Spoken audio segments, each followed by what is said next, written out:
Assalamualaikum warahmatullahi wabarakatuh. Perkenalkan, nama saya Dedang Rusmana, pengajar biologi di SMA Negeri 1 Singaparna. Pada kesempatan ini akan menyampaikan materi sistem pernapasan unit 7 di kelas 11 MIPA. Pada sistem pernapasan ini terbagi menjadi 3 bagian, yaitu pernapasan pada manusia, kelainan pada fungsi pernapasan, dan pencemaran udara.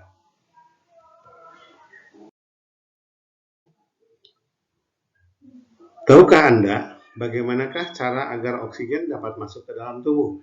Bagaimanakah proses pernapasan berlangsung? Organ-organ apakah yang terlibat pada sistem pernapasan? Sebelum Anda mempelajari unit ini, diskusikan bersama kelompok Anda mengenai peran sistem pernapasan bagi kehidupan manusia dan presentasikan hasil diskusi kelompok di depan kelas.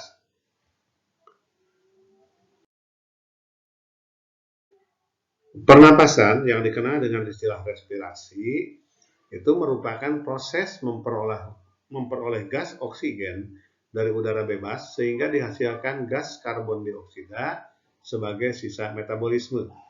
Dibedakan menjadi pernapasan eksternal, pernapasan internal, dan pernapasan intraseluler. Pernapasan eksternal adalah proses pertukaran O2 dari alveolus dengan CO2 dari plasma darah. Pernapasan internal merupakan pertukaran O2 dari darah yang terikat dengan hemoglobin dalam bentuk HbO2 atau oksihemoglobin dengan CO2 yang berasal dari jaringan. Pernapasan intraseluler merupakan proses pertukaran CO2 di mitokondria dengan O2 dari sitoplasma.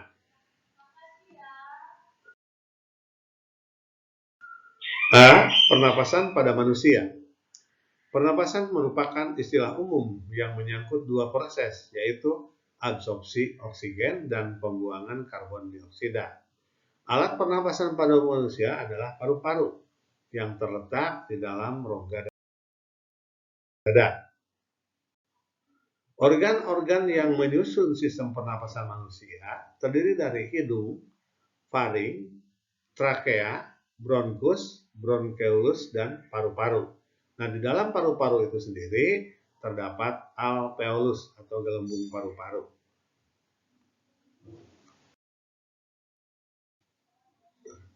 Mekanisme pernapasan manusia itu sebenarnya adalah tekanan berbanding terbalik dengan volume ditambah udara akan mengalir dari daerah bertekanan tinggi ke tekanan rendah. Itu sama dengan perubahan volume paru-paru menciptakan gradien tekanan yang memindahkan udara keluar atau ekspirasi atau masuk paru-paru disebut dengan inspirasi. Nah, proses pernapasan terdiri atas pernapasan dada dan pernapasan perut yang terjadi bersamaan.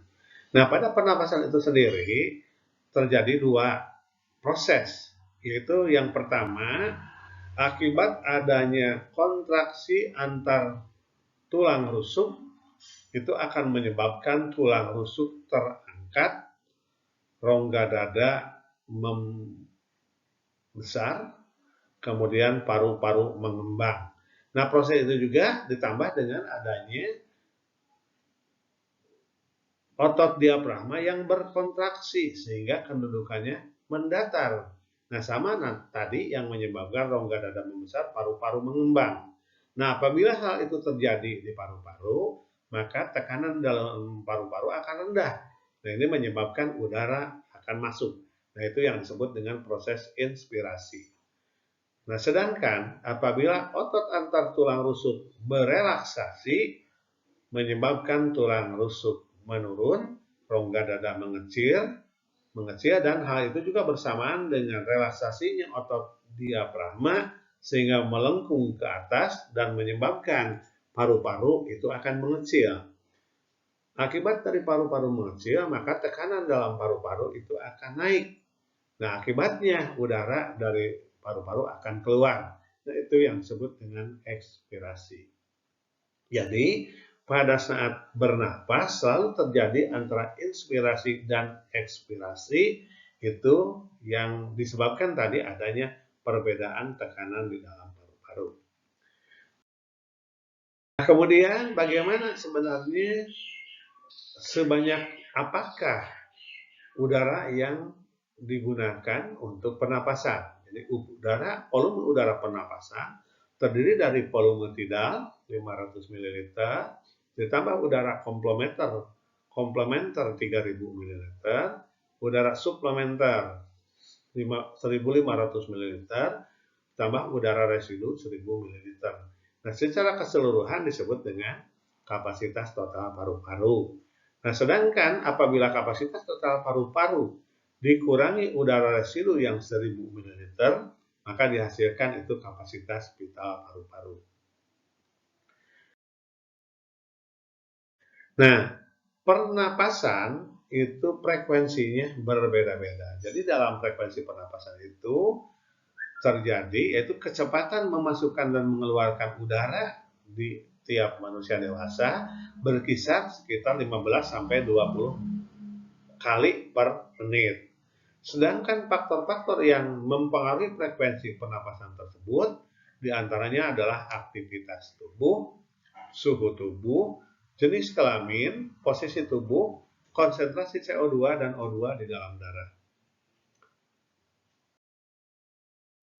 Kemudian terjadinya pertukaran gas CO2 dan O2 di dalam tubuh dikenal dengan istilah ada respirasi eksternal, yaitu pertukaran gas yang terjadi secara difusi antara alveolus dengan kapiler darah. Sedangkan respirasi internal terjadi pertukaran gas dari aliran darah dengan sel-sel tubuh. Hemoglobin sebagai yang ada di dalam darah mengikat O2 yang selanjutnya mengedarkan O2.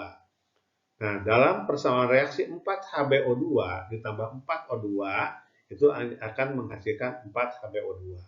CO2 diedarkan dalam bentuk asam karbonat dalam plasma darah, yaitu dengan adanya karbaminohemoglobin. Nah, kemudian bagaimana darah mengalir di dalam tubuh? Nah, kita ambil di sini darah yang membawa oksigen dari paru-paru itu masuk ke dalam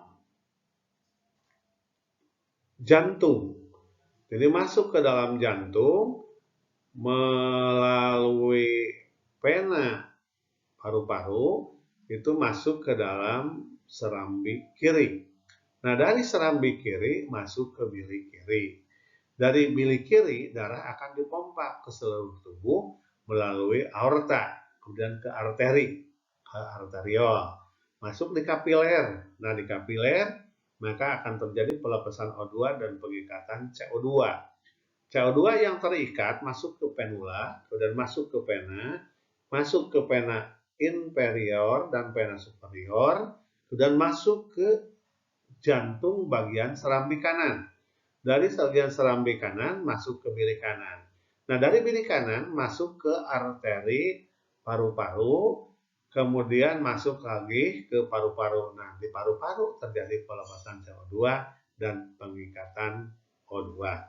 Nah, itulah proses yang terjadi pada peredaran darah manusia. Nah, kemudian energi pernapasan yaitu O2 digunakan untuk proses pemecahan molekul gula dan menghasilkan energi atau ATP.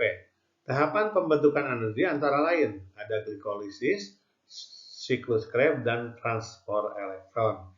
Nah, proses ini yang 3 macam akan dijelaskan lebih jauh yaitu materinya di kelas 12 yaitu tentang metabolisme. Nah, sekarang reaksi sederhana pemecahan molekul gula untuk menghasilkan energi yaitu C6H12O6 ditambah 6O2 itu akan menghasilkan 6CO2 ditambah 6H2O ditambah 38 ATP.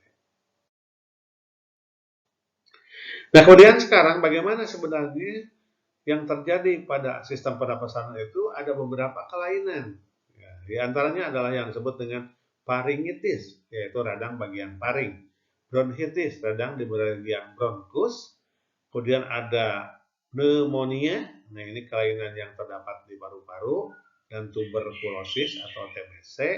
Nah, ini disebabkan oleh mikroorganisme yang terinfeksi ke dalam tubuh manusia.